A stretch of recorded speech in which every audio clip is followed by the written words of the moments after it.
بڑا افسوس ہوا ہے کہ ملک شام کے اندر چھٹے خلیفہ حضرت عمر بن عبدالعزیز ان کے مزار پرانوار پر جو روافض نے حملہ کیا اور ان کے مزار کی بے حرمتی کی، میں بے حد اس کی مذمت کرتا ہوں اور میں دعا کرتا ہوں کہ اللہ تعالی ہمیں حاکم اسلام عطا فرمائے۔ اگر حاکم اسلام ہو تو ایسے شیطان جو ہیں وہ پیدا ہونے سے پہلے ہی مر جائیں۔ کیوں کہ جب بھی ایسے کام ہوتے ہیں تو ہمارے حکمران بھی ایسے ہی ہوتے ہیں۔ اللہ ہمیں نیک بنائے، جب ہم نیک بن جائیں گے اللہ تعالی ہمیں حکمران بھی عمر بن عبدالعزیز جیسے عطا فرمائے۔ اللہ پھر ہمیں حکمران بھی سیدنا عمر رضی اللہ تعالیٰ عنہ کی زندگی پر عمل کرنے والا نصیب فرمائے۔ جب ہم خود ہی گناہ گار ہیں، اعمال ہمارے برے ہیں، تو ہم خواہش اچھے حکمرانوں کی کیسے کریں؟ خود کو بدلیں۔ اور بہت ظلم و ستم انہوں نے کیا، ایسا ہرگز نہیں ان کو کرنا چاہیے تھا۔ تو میں یہ کہوں گا حاکم وقت سے کہ اس کا آج خود نوٹس لیں کہ یہ بہت بڑا ظلم و ستم ہے۔ کل کو آپ نے بھی دنیا سے جانا ہے تو آپ کی قبروں کو بھی کسی طرح پھوڑا جائے گا۔ یہ میری بات یاد رکھنا، آج کی میری بات نوٹ کر لینا۔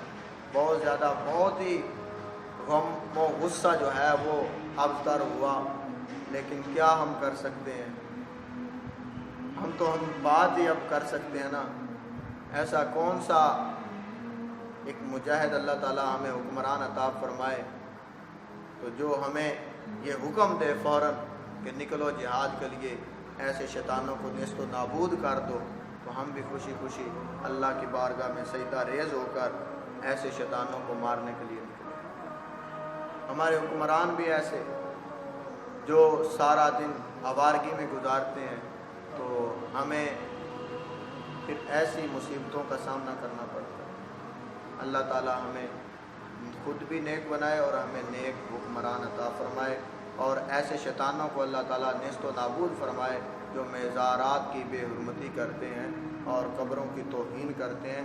میرے پاک نبی صلی اللہ علیہ وآلہ وسلم نے فرمایا کہ قبروں کی توہین نہ کرو، بلکہ ان کا ادب و احترام اس طریقے سے، یعنی کہ ان کو سجدہ وغیرہ بھی نہیں کرنا۔ یہ نہیں کہ سجدہ آپ طواف کریں یا سجدہ کریں، کسی کی قبر کا حکم نہیں ہے کہ آپ سجدہ بھی کریں طواف بھی کریں۔ سجدہ صرف اللہ کی ذات کو ہی ہے، لیکن ان کو ہم نے اس طرح بھی نہیں کرنا کہ ہم نے ان کو روند ڈالنا ہے اور ان کی بے حرمتی کرنی ہے اور مزاروں پہ جا کے ہم نے آگ لگا دینی ہے کہ یہ جل جائیں، راکھ ہو جائیں۔ ایسا نہیں ہو سکتا۔ جن کو رب مقام عطا فرما دیتا ہے نا، بلند کر دیتا ہے، دنیا والے چاہے جو مرضی کر لیں وہ کبھی نیچے نہیں آ سکتے۔ اللہ تعالیٰ ان کو اور بلندیاں عطا فرما دیتا ہے۔ یہ میری بات یاد رکھنا، اور دعا کرتا ہوں اور آپ بھی سب مل کر دعا کریں کہ اللہ تعالیٰ ہمیں ایسے شیطانوں کا مقابلہ کرنے کی توفیق عطا فرمائے اور ہمیں اللہ تعالیٰ نیک بنائے اور نیک